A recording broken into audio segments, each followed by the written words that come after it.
Para.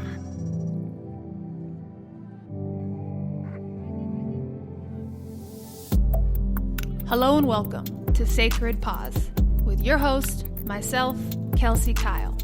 This is the podcast for anyone looking for a break, a quiet moment to just be, without any other obligations other than to get grounded, get in your heart, get out of your head, and to be still in whatever it is you're struggling with and desperately wanting to heal. Oftentimes, all we need in order to feel at peace is a sacred pause.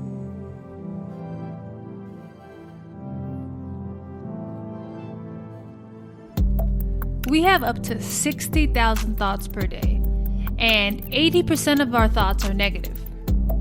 And 90 to 95% of those thoughts are repetitive. If you want to change your thoughts, it's easier than you think, and this is the episode for you. Hey everyone, I will be honest, I did not feel like recording this podcast at all today. Do you ever have days like that? When things you love and care about so much just seem so freaking hard? Even though I'm coming off of the most amazing day yesterday, Paige and I and our friend Mara went on this amazing hike here in Utah, and the trail led right up to the best hot springs I've ever been to. And interestingly enough, yesterday morning, when we were prepping for the day, packing water and lunch and all that stuff, taking care of the animals, all that, I was in the worst mood and did not at all feel like doing anything. Didn't feel like doing anything.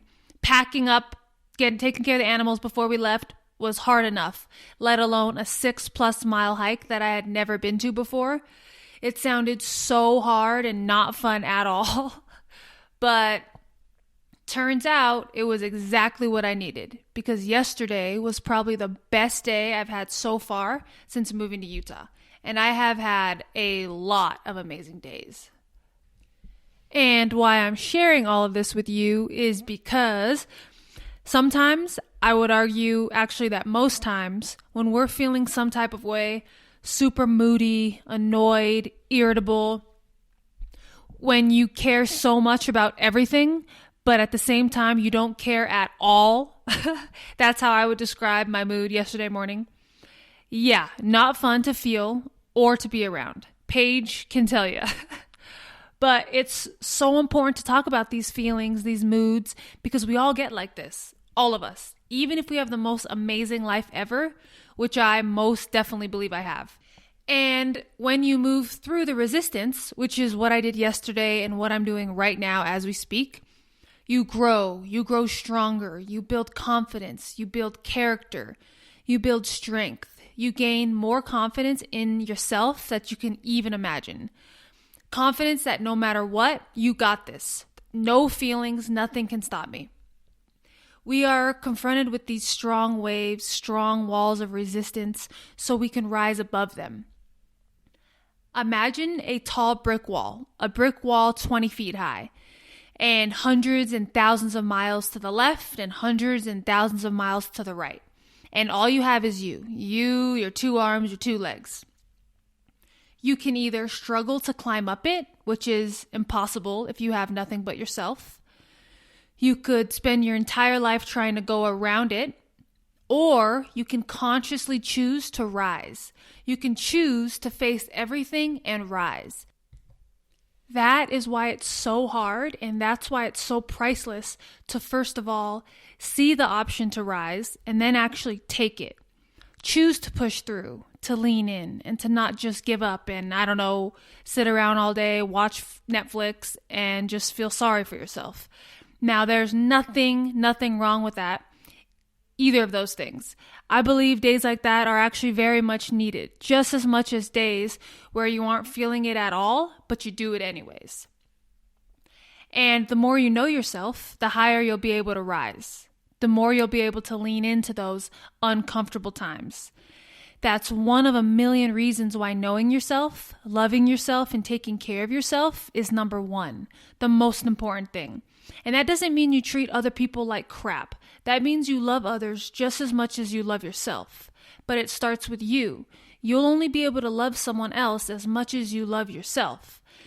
I believe that's why most young love, first love couples don't end up working out. Because when you're super young, odds are you don't know yourself very much, which means you can only love your partner so much. And if you don't know yourself, how in the world are you supposed to know what you want, what you truly want? And that is why growing up is not easy, and why most people say that their 30s are their best years, because that's generally the time people really start to get to know themselves, know what they want, and know what they don't. And the more of that you have, the more clarity, the more trust, and the more peace you'll feel in your daily life. When you know yourself enough to trust yourself, to really push through these very uncomfortable times, what you gain is unimaginable. Yesterday, what I gained when I released all control, fake control, and stuck with my commitment of going on this day-long adventure, what I was gifted was priceless. The second I jumped out of the car and we were about to begin the hike, I felt a sort of relaxation, connection, and energy that I have not felt in a while, if at all. And not long after that, especially once we were all swimming in the hot springs and hanging out under the waterfalls, just allowing the water to wash everything not serving me, just wash it away, I felt a type of presence and being that I don't know if I've ever experienced before. And to be able to experience that with my beautiful partner and beautiful and amazing friend Mara was just priceless. And to think that I could have missed out on this because of a mood, because of an uncomfortable, crappy mood, is actually something I will allow myself to fear and to feel and to think about. Because I don't want to run away from amazing lessons and experiences like this one. Instead, I want to follow them. I want to trust them and let them guide me through the rest of my life. Now that is trust. Trust in myself and trust in the universe. And by the way, almost immediately once I pushed through the resistance and began to record this podcast, my feelings of lack, low motivation, and a little bit of depression was washed away with fulfillment, purpose, and joy within minutes. So whenever you are presented with the opportunity to grow, take it, always. I love gaining evidence for things I believe. I'm sure everyone thinks that. I wonder if they think about it though. Let me know. So, for example, I wholeheartedly believe that we are meant to be present at all times, no matter what. That is the state God, higher powers, whatever it is you believe in, intended us to live in. That's what I believe. But because there is so much going on, so many distractions, so many fears, mainly in our minds, making it so scary to not worry and not trust and simply be present in the moment. Present with whatever we're feeling, good, bad, and in between. Just present and with whatever is right in front of us, nothing else. Want to simplify your life? Try that on. Not being present and instead, let's say, overthinking a given scenario, something I used to do all the time, gives us the illusion that we are in control. Makes it seem like, okay, I checked that 3 times, so there's no way anything can go wrong. So now I can relax. Yep.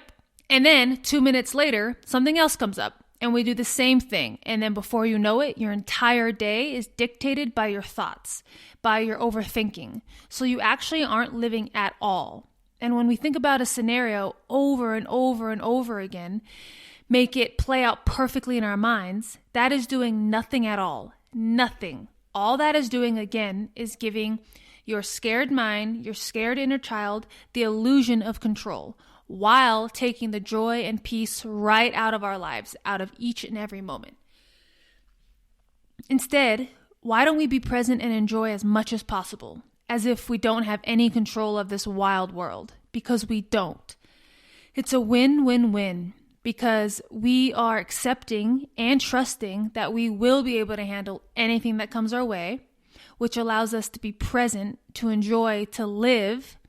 And when we are in this trusting space, that's when the universe provides, watches over us, and gives us all the things we're asking for. That doesn't happen while we're contracting and worrying and literally filled with fear and anxiety. We must leave space for all the things we want, all the things we desire, things that make us happy and fulfilled. And you can create that. You can fill that space with anything you want. anything. And the only requirement is to accept, to trust, and be here now. And I know that sounded like 3 things, but they all coincide. They're fluid. It's just one wave. Be with everything that is happening in every given moment, nothing else. And in order to do that, we must work with our monkey minds, work with our thoughts, and lovingly correct them. Remember, your mind is just looking out for you, so don't be harsh, don't be rude. Be gentle and loving, and let it know that you got this and that you can take over now. Did you know that we have up to 60,000 thoughts per day? And even crazier is that 80% of our thoughts are negative. 80% of them are judgments, fears, worries, doubts. And of those thoughts, 90 to 95% of them are repetitive. 90 to 95% of them are repetitive. So crazy. So all we have to do is turn our negative thoughts that are keeping us feeling down and stuck and turn them into positive, uplifting ones that are going to get us exactly where we want to be. So next time your mind throws a thought out at you that you don't like, remember that you and only you have the power to change it, which is a great, great thing. So relax, you got this. It won't happen overnight, but it will happen faster than you think. If you stay consistent, and the more you do it, the easier it'll become, and the easier days will become, and the easier your life will become. And then the easier it will be to hit all those goals that you're so excited about that keep you up at night. Pretty cool. I like to think of my mind as a roommate. Try it out. So if your roommate were to call you dumb all day, every day, would you put up with that and just allow this person to say rude, false, negative things about you?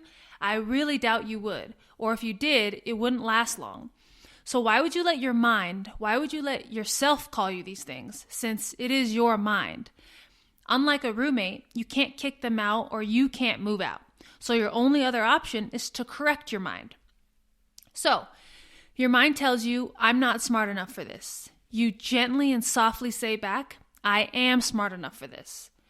You're about to head to the gym and then a thought pops up. Ugh, what's the point? I'll never have the body I want. Gently and softly correct it and say, I can't wait to have the body I've always wanted. You want the easiest path to the body you've always wanted, or the easiest path to your dream job or your dream life or whatever it may be? This is it. By changing your thoughts. Change your thoughts. That way your actions will follow. And once your mind is made up about something, it's as good as done.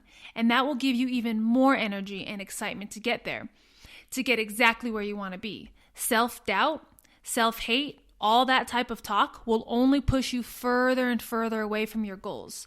So the most important thing you can do for yourself in general and for all of your personal goals is to lovingly correct all those thoughts that you don't like and transmute them into the most amazing thoughts you can think of. Now, this is where we do have control. So don't let it go to waste. And have fun, work with them, take your time, and enjoy the process, because this is the real work. This is life work. This is the work that will change you. This is the work that will change your life.